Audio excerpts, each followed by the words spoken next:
Hey everyone, this is Tim from YourSixStudios. Today in the studio, I'm going to show you how to fix your PlayStation 5 when it won't turn on and you get like 3 beeps. So let's go ahead and jump into the video right now.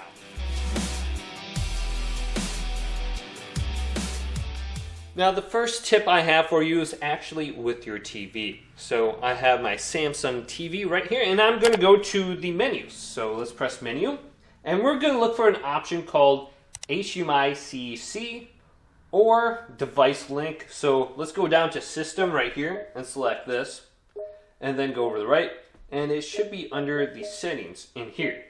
Now let's scroll down and here is the setting right here, Internet Plus, and it's called HDMI-CEC, and we want to go ahead and turn this off. So what this does is it will auto turn off your devices or turn it on. So if I turn on my TV, my PlayStation will turn on. If I turn off my TV, my PlayStation will turn off. And sometimes this can be connected to like different devices, so like my soundbar or something like that. So if I turn off my soundbar, my PlayStation is accidentally turning off. So go ahead and try turning off this option on your TV. Then let's go on over to my PlayStation 5. Now on your PlayStation 5, it's very simple what we're going to do. We're just going to simply make sure our PlayStation is turned off by holding down the power button when it's on, and then there will be no light on the light bar here. And we're going to flip it around, and we're going to disconnect it from the wall outlet for at least 20 minutes. I would suggest actually doing this right before you go to bed, and leave it unplugged for like 10 hours, and then try this, and just see if it works.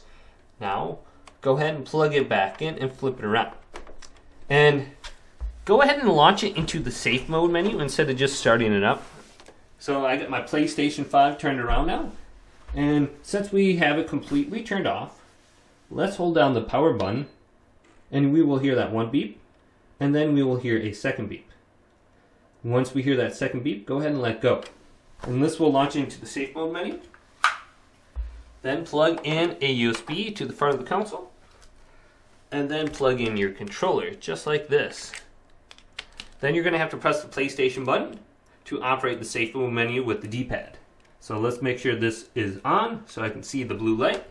Now if you're able to see the screen, go on down to option number 5, clear cache and rebuild database. And then you can try clearing the system cache right here. And also go down to rebuild database option number 2. And then we can go up to update system software using the internet option 2 under here. And this will apply a fresh copy of the PlayStation 5 system software.